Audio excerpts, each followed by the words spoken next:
Today, we're talking about characters. What's going on, everybody? So, doing the NaNoWriMo thing, and I'm seeing a lot of questions going up on the forums about characters.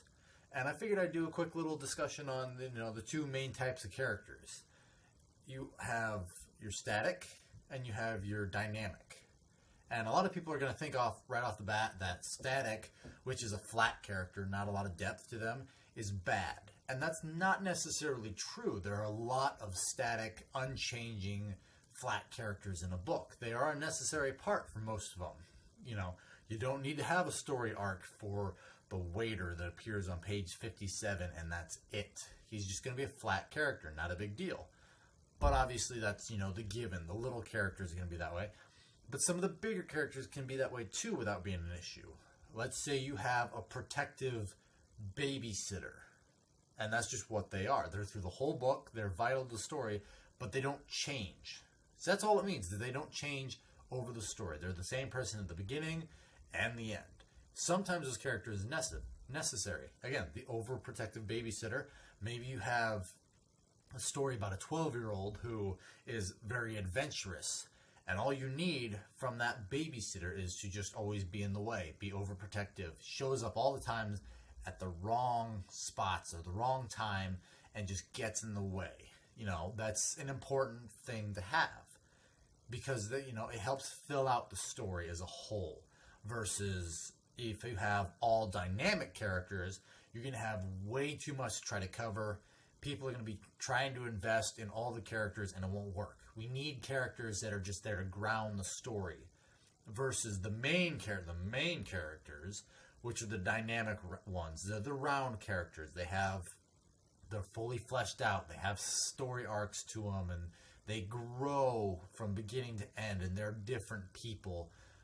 As the story progresses, they become a different person. They don't remain the same like a flat character does. Obviously, these people are vital because if you don't have them, you don't really have a story.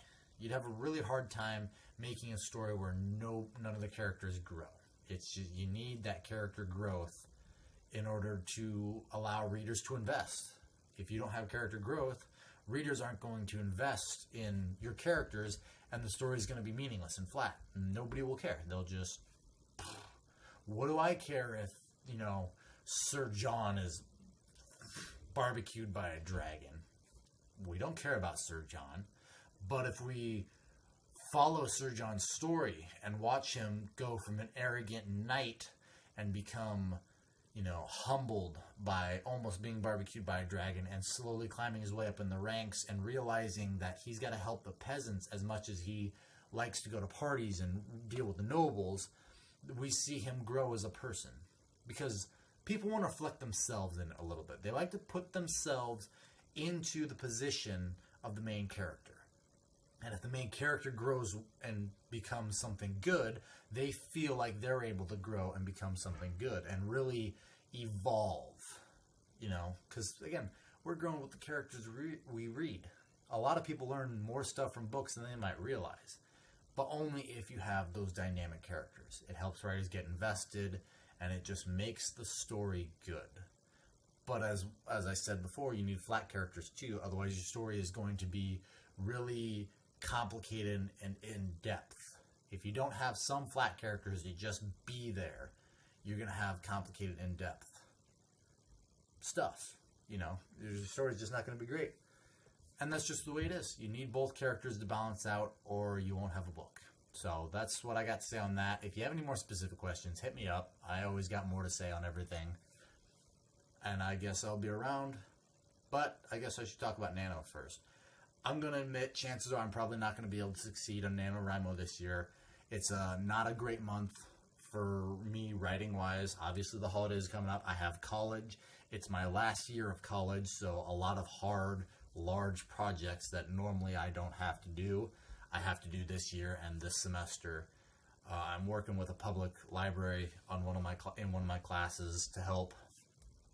They got a little bookstore where they sell used books and nobody knows about it. So I'm helping the marketing end on that, doing research and stuff, and that's taken up some time. My brother, who's in the Air Force, is getting out. He's coming back this Sunday. So we've been prepping the house he's going to move into. He's coming back this Sunday, and the house needs a lot of work. So I'm going to be spending gobs of time with him, rebuilding, doing all that fun stuff. I'll probably try to do some videos on that and show you guys kind of what we're up to. So I'm hoping to try to do some more videos in general, just showing you what I'm going through and how my life looks compared to other writers and all that fun stuff. But that's all I got for you today. We'll see about NaNo. Hopefully I can pump out the 50,000 words. It's not a lot of words for me. It's a very, very, very busy month this month. So we'll see. I'm going to try. I got a good story going, and we'll see from there. So I guess I will see you all later. Goodbye.